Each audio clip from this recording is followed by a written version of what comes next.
that commission that will be chaired by our former finance minister, and taking it from there through the finance track with obviously our collaboration and support. With regards to the USA, I have repeatedly answered this question that they have not boycotted the South African G20. What has happened is that Mr. Rubio, who is my counterpart from the US, has stated that he will not attend, and you are aware of the reasons that he has stated. But they have still delegated somebody at a particular level to attend. And in this meeting, we had the charge d'affaires from the USA mission or embassy in South Africa, Ms. Dana Brown, who participated on behalf of the USA. So in the G20, we have a troika, and in the troika, we have Brazil as the outgoing president of the G20, and the other member of the troika is ourselves as the current chair, and also the incoming chair. So the United States of America participated in that capacity, and they participated throughout and left when all delegates left. So there was no boycott. They were here, they participated, and we appreciate their participation because they are full G20 members. They've got the right to participate, to raise their views, even if they are critical to South Africa or they agree. But they participated, they were fully, they were here, so there was no boycott of South Africa's first foreign ministers meeting here. We have also noted the tweet from the US Treasury with regards to the one of the finance meeting. We are hopeful that they will also delegate somebody to attend the one of the finance ministers in Cape Town. That will be starting soon, and that one will be led and chaired by our capable finance minister, Mr. Inogodongwan. With regards to the implementation of the G20 resolutions, as he has said correctly, that indeed it does not have binding resolutions, but it's persuasive to the member states. And throughout its existence, it was formed because of what emerged during the global financial crisis, and its impact was through implementation when member countries took into action and action the resolutions from that period to intervene during the global financial crisis, and the world could emerge from that challenge. And throughout the years, it has been a consensus-building platform of the countries that have got a huge GDP, almost 85% of the GDP of the world, and these countries have actioned the outcomes of most of these G20 meetings.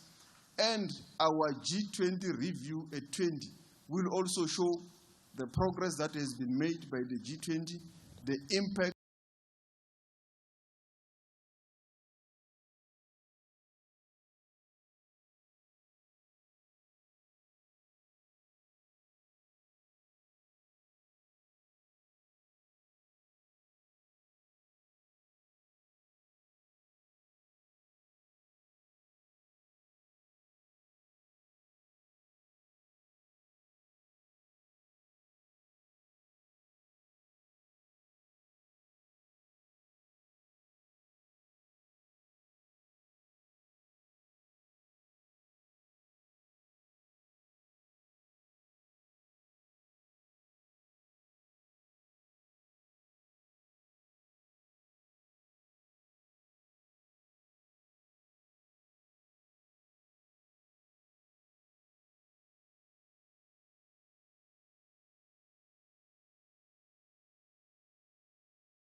and its outcomes. And that review, we are hopeful to be able to publish it after it has been adopted by the leaders.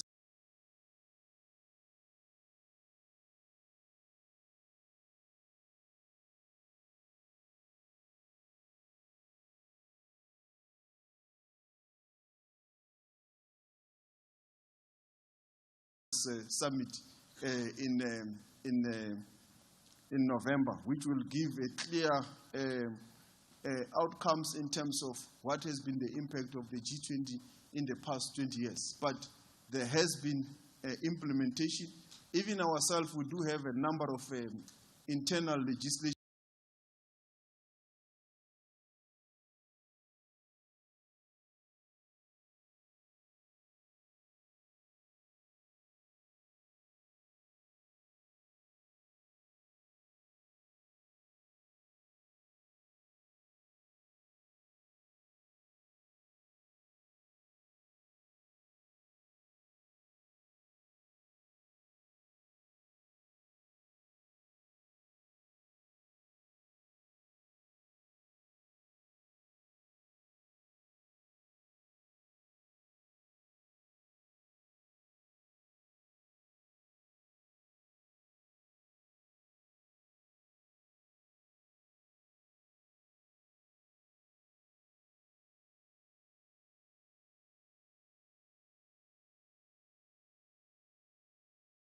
in South Africa that came as a result of them being influenced by the outcomes of the G20 in the past 20 years and in all our participation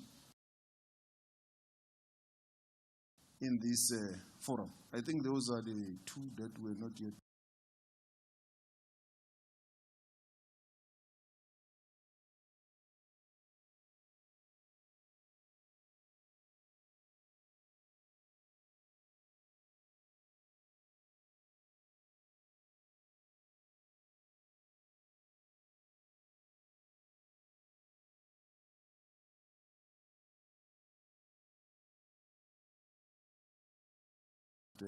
There's one about the Europe and Middle East, I think, increasing their budget defenses. And are we increasing ours?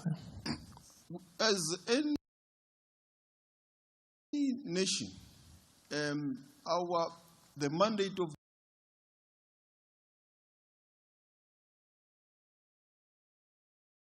the defense force is to defend the sovereignty of any nation.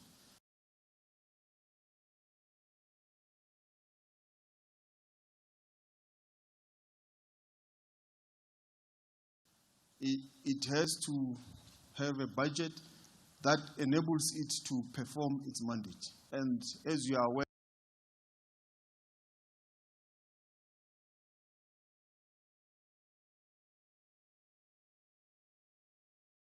there's been a number of portfolio committees, even in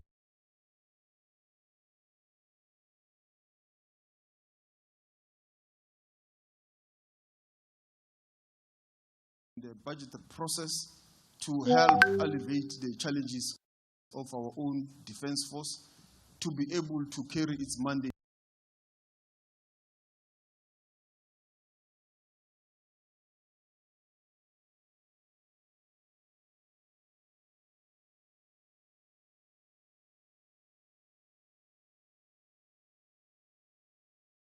Of protecting and defending the sovereignty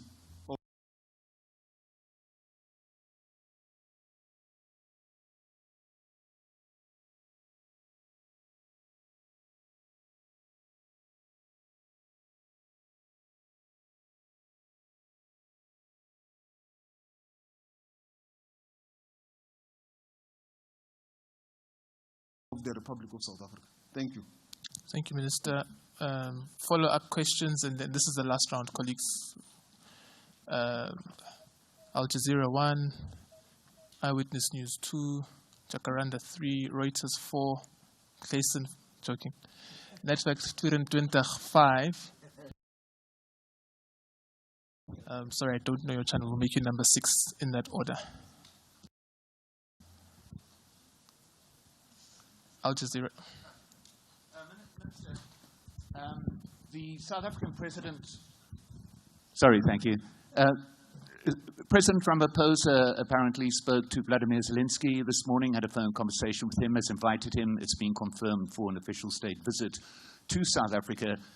How much was discussed on the sidelines of this G20 about Ukraine? And is South Africa as in its particular position, seeking to take a role in this embryonic negotiation process that includes Ukraine rather than the unilateral method that the US appears to be using? Number 2, Eyewitness News. Shoot from there. Shoot. Yeah. Press for time. Oh, never mind. Thank you, John. Thank you so much, Sidi Madia from Eyewitness News.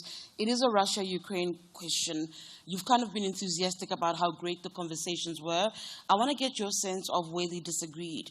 Do you feel that there is an appetite when it comes to the geopolitics and the conflict that is for countries to find one another? Is there an interest to find and understand one another?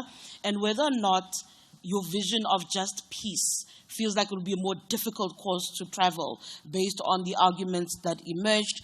I don't want to bring up the US again, but I'm going to. Your sense of the US in this participation, because a lot of what they've been saying is quite narrow. They put America first. All of that to me flies against the spirit of the G20. So the input coming from the US, your sense of what that is versus the collaborative tone that the G20 speaks of. And Minister, just a last one, and it is domestic. As the host country of this meeting, coming to Nasrec, and I can't let this go, but when you come here, you're finally seeing service delivery. That's what South Africans also look to. And they go, only when big countries are coming, VIPs, does it feel like our country then cares to put its best foot forward. There is a question about roads, traffic lights, just maintenance. Just as a minister here, when you see that yourself, what comes to mind? Thank you. Jacaranda. Thank you. Minister, my questions are around some of the things you said yesterday on your opening remarks. Firstly, around the theme, if you can confirm for us if there's consensus from member states, and how does this theme align with the current global challenges and the role that South Africa intends to play in shaping discussions at the G20? You also addressed the geo-economic pressures, such as the supply chain disruptions and the trade restrictions. How can the G20 foster an environment of mutual resilience and adaptive trade policies, also considering the current geopolitical challenges? Thank you. I think it's Reuters next.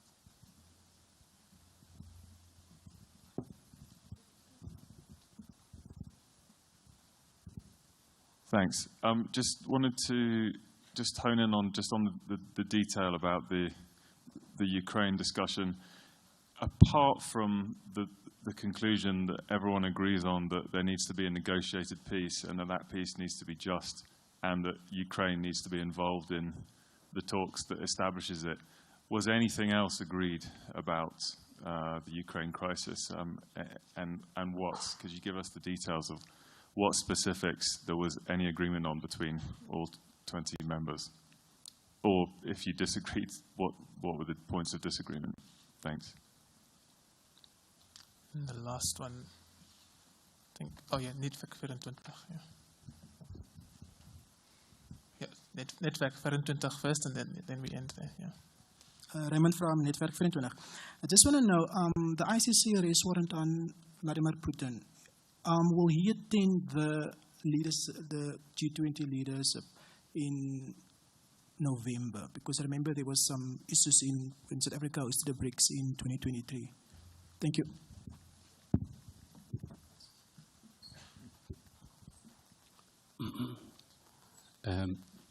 Pedro Alonso here for the Spanish news agency EFE.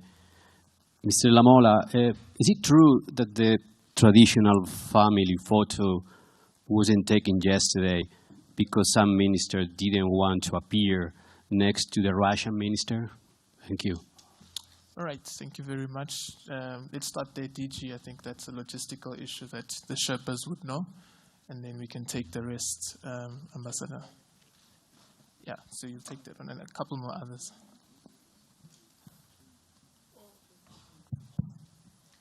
So let me start with the last question first. I think the family photo wasn't taken primarily because it's not really one of the key important issues in the foreign ministries, and when there's no time for it, we don't take it. Brazil, as you would recall, did not have a family photo. And we did set it up, the place for it, but when the time ran out, there was no real pressure to have it, so we didn't have it. Yeah, so I'm not sure what other discussions have been taking place, but a very simple answer is that one. I think the other one that you, Suresh, because you could find that we ran out of time. Dinner was supposed to start at 7:30. We really only got there at 9 o'clock last night. On the, I think the network issue you asked on whether Prime Minister Putin will attend in November, and if you just go back to when we hosted the BRICS summit, President Putin did not attend. The only issue that may have been referred to is asking clarity from the International Court under what is called Article 97 consultations, whether they had completed the arrest warrant process and whether they complied with Article 98 of the statute. And when they confirmed that, we could then confirm him not coming doesn't breach any of our regulations under international customary law. There was a Minister of Justice then, he's right here. There was an arrest warrant for President Putin in South Africa. He did not attend. Similarly, we expect all state parties to the Rome Statute to stick to their obligations, given that there's other arrest warrants out for other heads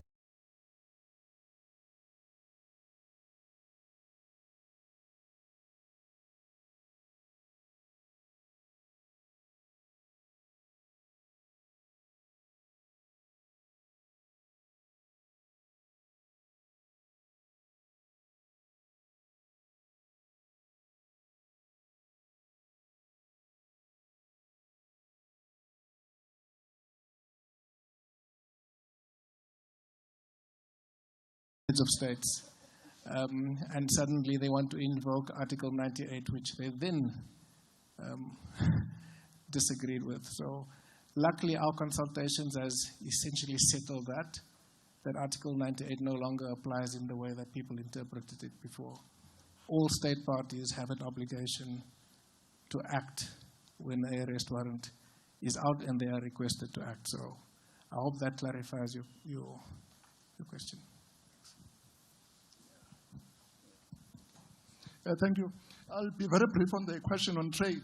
Just to perhaps read what the minister just read earlier, that the meeting underscored the need to reform the international system of global governance, inclusive of the international financial architecture, the multilateral trading system, and multilateral trade development banks.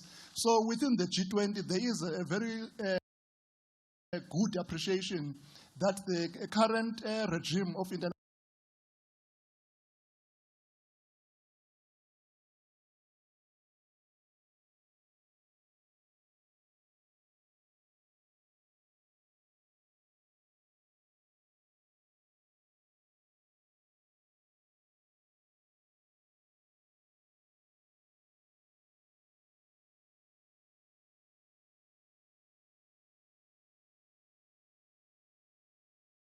trade under the WTO is not working optimally.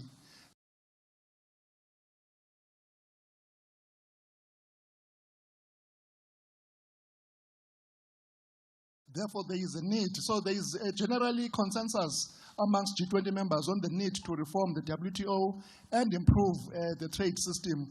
So on this one, there is not really much division amongst G20 members. And I think between now and November, as we do the work in the various working groups of the G20, this question will be quite topical.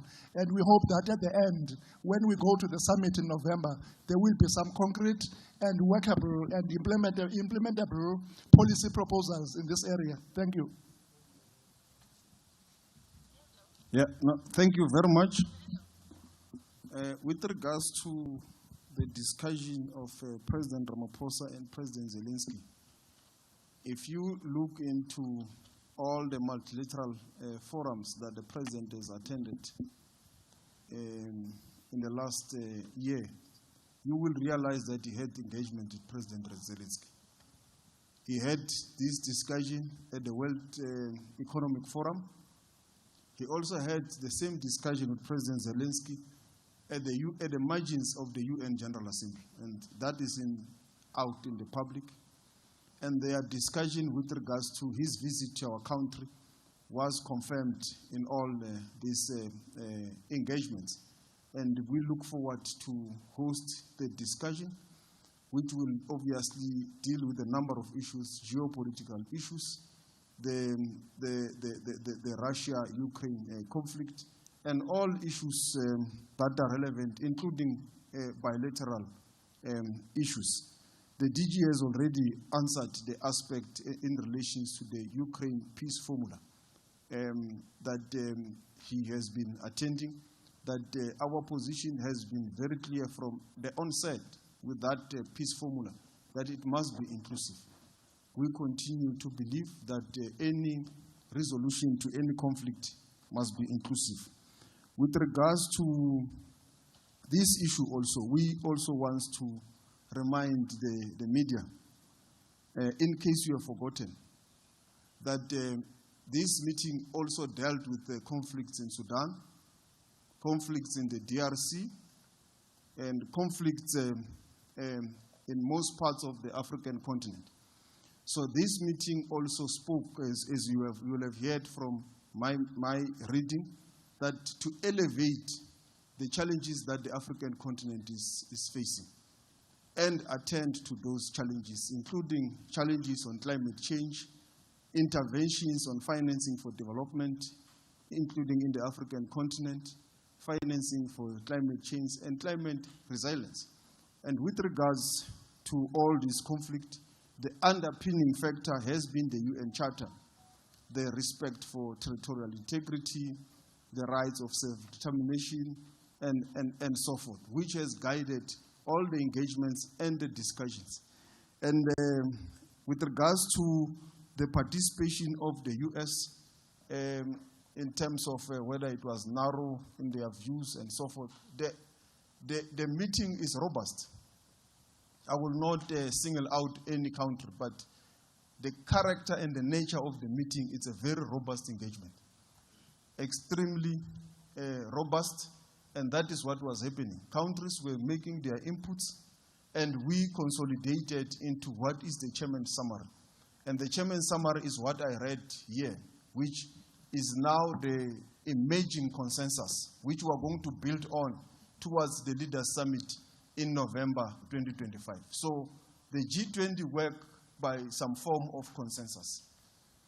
So after all these robust engagements, we came up with this chairman's summary, which was agreed by all parties. And this includes the theme. There was an agreement, as I've read, and I said it, that there is an agreement and consensus on the theme that has been chosen. And there is a consensus on a number of issues at the principal high level, what I have read. But this is not the end. It's a build-up towards the Leaders' Summit. The declaration will be at the Leaders' Summit in November, which will now be the declaration of South Africa's G20 presidency of 2025. With regards to service delivery, Nasrec, I've heard that you enjoyed yourself the best year, particularly members of the media, because in some of the summits, you sometimes struggle in terms of where you are accommodated, in terms of where you are. And so, and this is, you had a very nice venue today to drink tea and all that. Now I'm still answering the question. So it was very nice for you to come to Nasrec. And on the route to Nasrec, with regards to the emerging challenges, it's a reality in our country. We have got challenges at local government level. And the city of Johannesburg is not an exception. It also has its own service delivery challenges that we believe that the city is attending to. And we engage with the host city, we engage with the host province, and this is not an exception to Gauteng. Throughout the country, there will be meetings of the G20, there will be engagements with all the host cities to do their best to ensure that the event and the venues is as hospitable as possible. And we really want to appreciate the hospitality that was given to us as the host by the city of Johannesburg and by the Gauteng province. And we know that they are committed to attend to the service delivery challenges in the city of Johannesburg. We all know that they are there. Service delivery challenges, as you have mentioned, the road infrastructure, water. It's a well-known issue. And the city of Johannesburg is attending to such issues. And through the intergovernmental platforms, they will be able to report to the South African public how far is their progress in addressing the service delivery challenges that the city of Johannesburg is facing. But as I've said, this is not just a challenge in the city of Johannesburg. It's a challenge that we have as a country on service delivery on the various platforms, including in many local government, in many of our cities. And there is a commitment in all those cities to address them, those challenges, and we will continue to engage them, particularly for us when we host events, that those challenges must be resolved so that all the places are as hospitable as possible for our guests.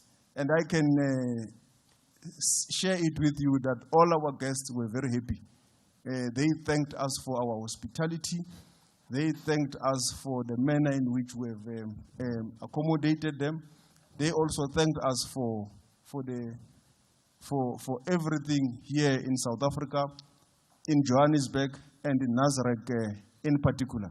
And I also hope that yourself, also as members of the media, you have also appreciated and enjoyed where you have been housed here in the media center, which was also aimed to ensure that your hospitality is good and you can be able to report constructively, independently, and impartially in the best way you can in a proper hospitality. Thank you very much, Crispy. Thank you very much, Minister. Colleagues, I know I had promised doorstops, but Minister has a pressing bilateral.